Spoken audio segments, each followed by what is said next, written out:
Olá, pessoal, sejam muito bem-vindos ao canal Estrutura Eu Te Amo e bem-vindos também ao nosso primeiro vídeo sobre o método direto para traçado de diagramas.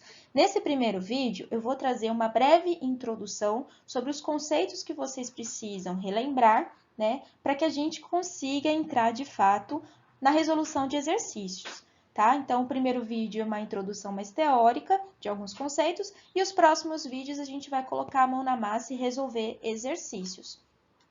Então, antes da gente entrar nos exercícios, vamos comentar alguns pontos importantes que é necessário que a gente saiba para que esse método direto para traçado de diagrama faça sentido, tá, pessoal?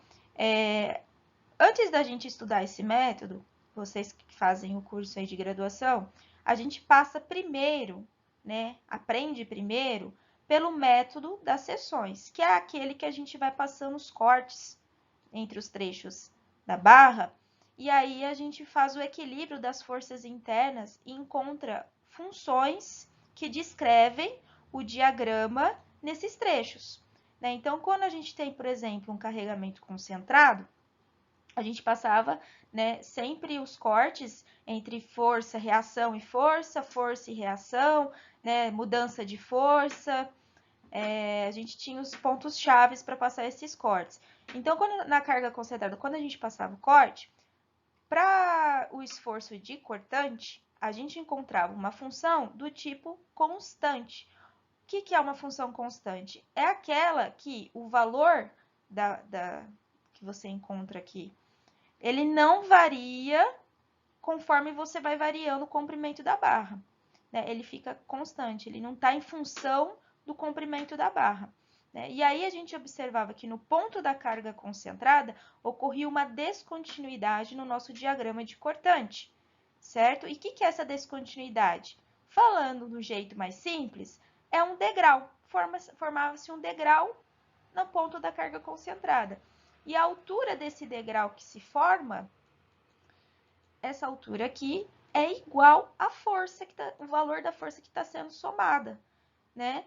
Então, a gente tinha essa característica. E para o diagrama de momento fletor, nas seções, a gente encontrava funções de primeiro grau, né? Que eram retas lineares. Aí sim, a gente tinha uma variação, conforme a gente andava aqui no comprimento da barra, em x, a gente variava esse valor de momento fletor, e aí essa variação ela é linear, né? Ela tinha uma proporcionalidade e formava aqui uma reta inclinada. Então, isso que a gente tem que guardar de comportamento de diagrama para força concentrada, né? Então, para força concentrada, diagrama de cortante, sempre a gente vai ter funções constantes, né, entre o ponto da carga concentrada e no ponto da carga concentrada, a gente vai ter essa formação desse degrau. Para diagrama de momento fletor, a gente vai ter funções lineares, ou seja, a gente vai ter os pontos ligados por retas inclinadas. Agora, quando a gente estava analisando os carregamentos distribuídos, né, quando a gente fazia o corte, fazia uma seção aqui, a gente encontrava fórmulas, né, funções para o diagrama de cortante do tipo primeiro grau. Né? Então, o diagrama de cortante da carga distribuída, ele é descrito, né, por uma reta. Então, vai variando linearmente conforme a gente vai analisando aqui o comprimento da barra.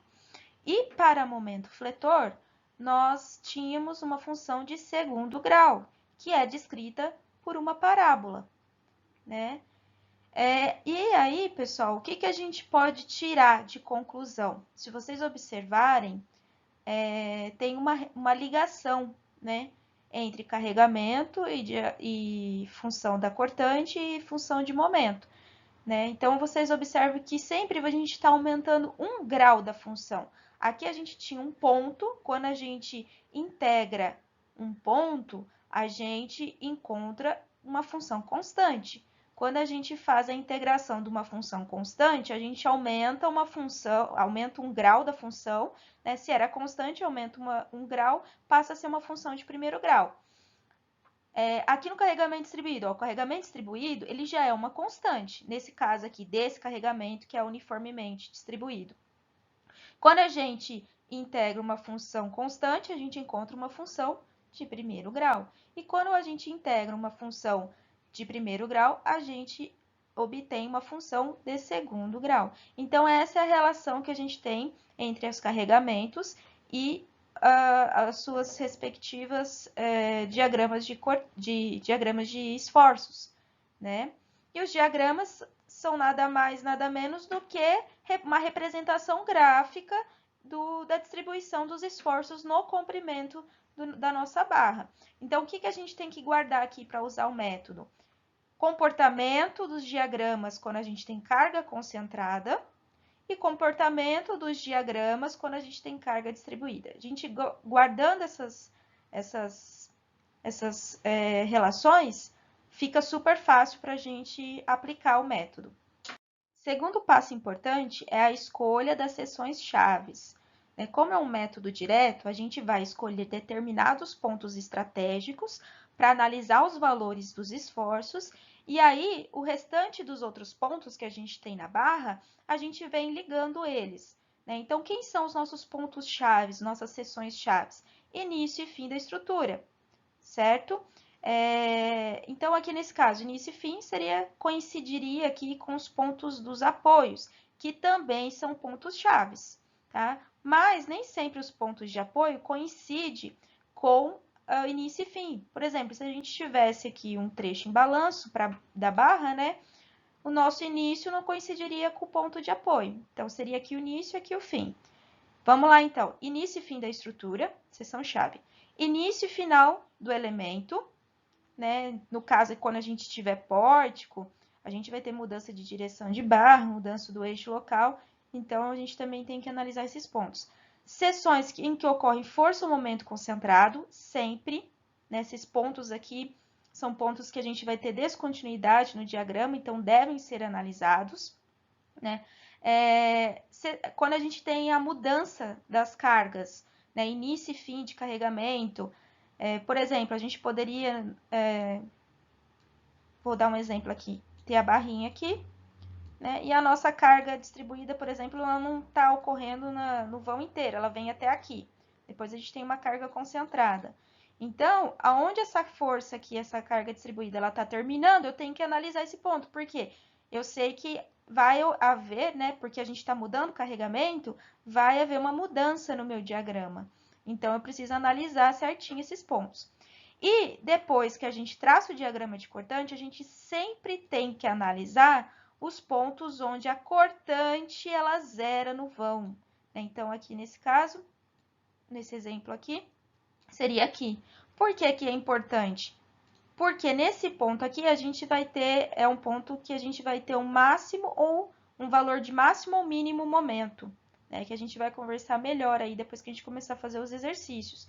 Mas é um ponto que a gente vai ter onde vai ocorrer a inflexão do nosso diagrama de momento, né? Uma mudança, seja para diminuir o momento ou aumentar o momento negativo.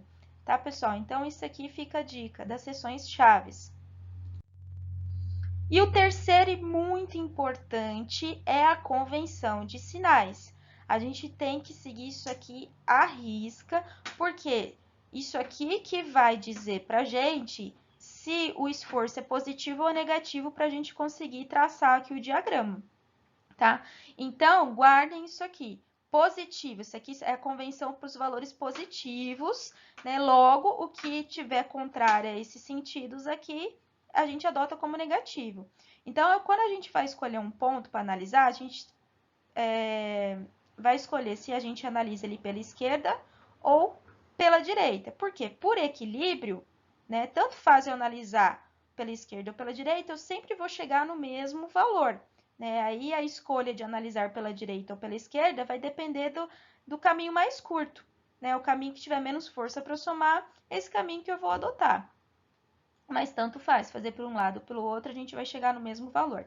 Então, quando eu analiso a esquerda, eu estou fixando o ponto que eu estou analisando e vou olhar tudo que está à esquerda dele. Esqueço o que está à direita, eu vou equilibrar tudo que está à esquerda.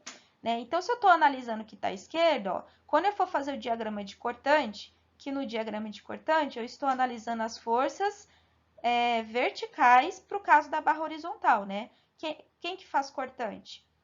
Para se ter o esforço de cortante, essa força precisa ser perpendicular ao eixo da barra e precisa ter um par de forças com sentidos contrários. Então, aqui no caso, ó, desse pontinho específico que a gente colocou aqui para analisar, a gente tem a reação do apoio e a gente tem a força distribuída que está empurrando para baixo. Né? Então, a gente vai ter cortante nesse trecho, ó, par de forças com sentidos contrários, né? E são perpendiculares ao eixo da barra que a gente está analisando, faz cortante. Então, quando a gente estiver analisando a cortante, a gente vai olhar as forças perpendiculares, né? E aí, quando a gente estiver olhando pela esquerda, quem tiver para cima entra positiva na nossa somatória. Logo, quem tiver para baixo entra negativo na somatória. Momento fletor, força que tender a girar sentido horário pela esquerda é positiva. Logo, a força que estiver girando sentido anti-horário entra negativo na somatória. E a normal, a força que tiver sentido aqui para a esquerda, né, ela vai entrar positivo. Logo, se tiver pela direita, quer dizer que está entrando da barra, né, e aí ela vai entrar negativa na somatória. E aí, lê-se do mesmo jeito aqui para a convenção da direita. Né? Se eu estiver só analisando o que está à direita, agora, ó, como forma de guardar, pessoal, se eu guardo um lado, se eu guardo da esquerda, o da direita sempre vai ser todos sentidos contrários. Então, aqui, se eu estou vindo pela direita, ó, o cortante que está para baixo vai ser a positiva, logo o que está para cima é negativo. O momento que está girando anti-horário vai ser positivo, logo o momento anti-horário entra negativo. Perdão, o momento anti-horário entra positivo, logo o momento horário vai entrar negativo. E a normal que está aqui sentido para a direita vai entrar positivo. Logo, o que estiver entrando, né, tiver à esquerda, vai entrar negativo na somatória. Então, guardando isso aqui, não tem erro. Os diagramas eles vão ficar certinhos. Continuem assistindo os próximos vídeos, que eu vou trazer exercícios resolvidos aplicando toda essa teoria que a gente explanou nessa primeira aula. Se vocês gostaram da aula, se inscrevam no canal, né, que aí vocês vão estar recebendo notificações quando eu postar as próximas aulas. E se vocês são apaixonados em estruturas como eu, curtam a minha página no Facebook e no Instagram, que eu trago bastante informações lá sobre sistemas estruturais e a parte de análise estrutural.